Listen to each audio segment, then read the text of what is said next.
దురలవాట్లకి ఇంకా మీరు తప్పుడు నిర్ణయాలకి ఒక వేదిక దాదాపు. ఎందుకంటే సార్ ఎవరిని అండం కాదు సార్, మహానుభావులు అందరూ, కానీ ఆ వాతావరణం అలా ఉంటుంది. కానీ మీరు క్రమశిక్షణతో నిలదొక్కుకోవడానికి ఆ మైండ్లో పనిచేసే విషయం ఏంటి సార్? జీవితం ఒక గొప్ప అవకాశం, మనం ఎప్పుడూ ఒక మాట అనిపించుకోకూడదు, ఎవరు మన అనకూడదనా, లేదు బాగా సాధించాలి సంపాదించాలని ఏం నడిచేది సార్? అది చిన్నప్పటి నుంచి వచ్చిందండి. మనం ఎవరిని తప్పుగా చూడకూడదు, ఎవరితోనూ విమర్శించబడకూడదు, ఎవరిని మన వేలెత్తి చూపకూడదు అనేది చిన్నప్పటి నుంచి కూడా ఉంది.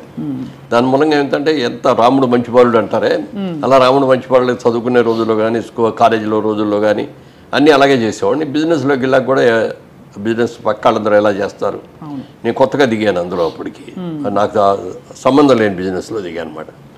Electric Motors, oil engines. గోరు పని ఎప్పుడు అనిపించలేదా అప్పుడు? అంటే సంపాదన మీద పెట్టారు కంప్లీట్ మైండ్ అంతా. నాకు కావాల్సింది అదే కదా, డే అండ్ నైట్ వర్క్ చేశాను. కంపెనీ ప్రాఫిట్లోకి తీసుకొచ్చిన తర్వాత ఒక రోజున ఆయనే పిలిచి అన్నారు, నా షేర్ వదిలేద్దాం అనుకుంటున్నా, నువ్వు తీసుకుంటావా అని.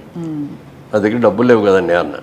చూసుకో మరి, నన్ను ఎవరెవరో వచ్చి అడుగుతున్నారు, వారం రోజులు టైం ఇస్తున్నా, నువ్వు కనుక తీసుకోగలిగితే నువ్వే తీసుకో, ఫస్ట్ నీకు 10 రూపాయలు తక్కువగా నేను నీకే ఇస్తాను, లేదంటే బయట వాళ్ళ ఆఫర్ ఉంది, మంచి ఆఫర్ అయింది ఇచ్చేస్తాను. ఏం చేయాలో తెలియదు, ఎప్పుడు ఎవరిని అడుగుతాం. ఇంటికి వెళ్ళి కూర్చొని ఆలోచిస్తాను, ఏం చేద్దామని ఆలోచిస్తా అంటే నా వైఫ్ అడిగింది, ఏంటి ఆలోచిస్తారు సీరియస్ కింద అని. చూస్తాను, ఏం లేదు మామూలుగానే ఉన్నాను. ఏమైనా ఆఫీస్లో ఏమైనా జరిగిందని? ఏమీ జరగలేదు, శుభ్రంగా ఉన్నాను. లేదు మీరు ఏదో ఆలోచిస్తారు చెప్పండి. అప్పుడు చెప్పాను, ఇట్లా చిన్నాన్నగారు ఈ ఆఫర్ ఇచ్చారు, మరి ఆఫర్ ఇస్తే తీసుకోవచ్చు కదా అని. నా దగ్గర డబ్బులు అయ్యి తీసుకోవడానికి, నా దగ్గర డబ్బులు లేవు కదా అన్న. మా నాన్నగారు మా అమ్మ నాన్నగారు నాకు 5 ఎకరాల పొలం ఇచ్చారు, అది అమ్మేద్దాం, అది అమ్మేసి అది బిజినెస్ పెట్టుకుందాం అంటే నేను దానికి ఒప్పుకోలే. ఆడపిల్లలకి ఒక ఇదిగా ఇస్తారు తల్లిదండ్రులు, రాబోయే రోజుల్లో కుటుంబం ఏదైనా కూడా అమ్మాయి బాధపడకూడదని ఇస్తారు. దాన్ని అమ్మటం అనేది నాకు ఇష్టం లేదు. బిజినెస్ అన్న తర్వాత లాభం రావచ్చు, నష్టం రావచ్చు. ఇక పొద్దున బిజినెస్లో నష్టం వచ్చిందనుకో, నీకు ఆ 5 ఎకరాలు కూడా లేకుండా చేసినండి అవుతాను నేను. వద్దంటే వద్దాను. తను నన్ను కన్విన్స్ చేసి వాళ్ళ పేరెంట్స్తో మాట్లాడగానే వాళ్ళు ఇమ్మీడియట్గా యాక్సెప్ట్ చేశాను. అబ్బాయి బుద్ధిమంతులు శుభ్రంగా చేసుకుంటున్నాడు, మళ్ళీ తీసుకొని మీకు ఇచ్చిందే కదా అని వాళ్ళే వెంటనే అమ్మిపెట్టి డబ్బులు కూడా ఆ విధంగా అదే కంపెనీలో మరి 50% షేర్ అక్కడక్కడి నుంచి అంచెలంచెలుగా అక్కడి నుంచి అది బాగా బిజినెస్ డే అండ్ నైట్ చేసేవాడిని. అలా చేస్తున్న టైంలో నాకు సినిమా ఇండస్ట్రీలో చాలామంది ఫ్రెండ్స్ ఉన్నారు. నేను కాలేజీలో నేను చదువుకునే రోజుల్లోనే కృష్ణ గారు నా క్లాస్ ఇద్దరు పక్కనే కూర్చున్నాడు. అంటే కొంచెం బుద్ధిమంతుల్ని అలా చేయని వాళ్ళందరూ ముందు కూర్చోబెట్టేవారు ముందు బెంచ్లో. కృష్ణ గారు బుద్ధిమంతులా సార్? బాగా కుస్తీ కాస్తి కాదు, ఎంత బుద్ధిమంతులు అంటే బాగా మంచి, చాలా అందగాడు, మంచి గిరదాల జుట్టు, వైట్ డ్రెస్ వేసుకునేవాడు, అసలు తెల్లగా ఉండేవాడు మనిషి. వచ్చి చూడంగానే అబ్బా అనిపించేవాడు అనమాట. ఎక్కువ ఎవరితోనూ మాట్లాడేవాడు. నాకు బాగా స్నేహితుడు అయ్యాడు, ఇద్దరు పక్కనే కూర్చునేవాడు. కాలేజీలో వాళ్ళందరూ కలిసి ఆయన పెట్టిన నిక్నేమ్, కాలేజీలో నిక్నేములు చాలా పెట్టుకుంటారు ఒకళ్ళు. అవునవును. ఆయనకి పెట్టిన నిక్నేమ్ పెట్టాడు దేవుడు. అబ్బా, ఎందుకు సార్? దేవుళ్ళలాగా వచ్చి కూర్చుంటాడు, పలకడం పిలకడం అలాగనా, చక్కగా అద్దంగా దేవుళ్ళలాగా అట్లా కూర్చుంటాడు. చొక్కా నలకదు, తెల్లటి చట్ల బట్టలు వేసుకుంటాడు, మంచిది అని అట్లా దేవుడు అని పేరు పెట్టారు. నిజంగా ఆ రోజున దేవుడు అని ఎవరు పెట్టారో తెలియదు, కానీ నిజంగా ఆయన లైఫ్లో కూడా దేవుడు. అవునా సార్? సినిమా ఇండస్ట్రీలో డబ్బులు ఇచ్చినా ఇవ్వకపోయినా ప్రొడ్యూసర్ని పిలిచి, దెబ్బతిన్న ప్రొడ్యూసర్ని పిలిచి, ఏమయ్యా రావే అంటే ఎక్కడి నుంచి రారండి, డబ్బులన్నీ అయిపోయినాయి, మళ్ళీ సినిమా తీయనివ్వరు.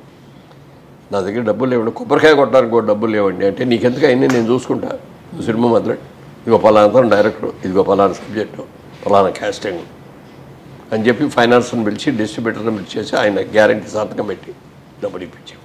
ఎలా సార్? ఎందుకు అంటే ఆ మంచితనం వెనక ఉండే విషయం ఏంటి? అంటే తన ప్రొడ్యూసర్ ఎవరో కూడా సఫర్ అవ్వకూడదు, తనతో నా మీద నమ్మకంతో సినిమా తీసిన అయితే సక్సెస్ అయితే వెల్ అండ్ గుడ్, ఇంకో సినిమా తీస్తాడు, ఫెయిల్ అయిన అతన్ని ఆదుకోవాలి మనం అని చెప్పి అట్లా తీసుకొని వాళ్ళని ఎంతోమందిని అట్లా ఆదుకున్నాడు ఆయన కృష్ణ గారు.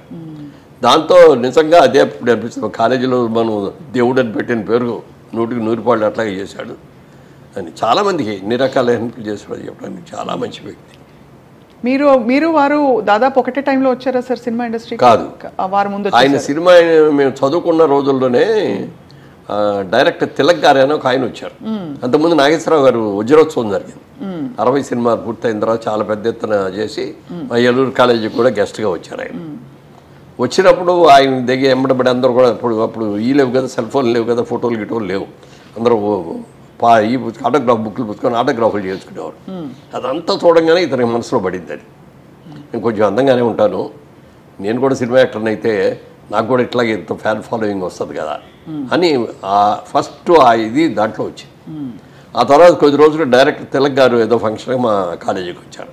అప్పుడు ఈయన చూసి పిలిచాడు, ఈయన సినిమాల్లోకి వస్తావా అన్నాడు. వస్తారు సార్ అన్నాడు చాలా ఆనందంగా.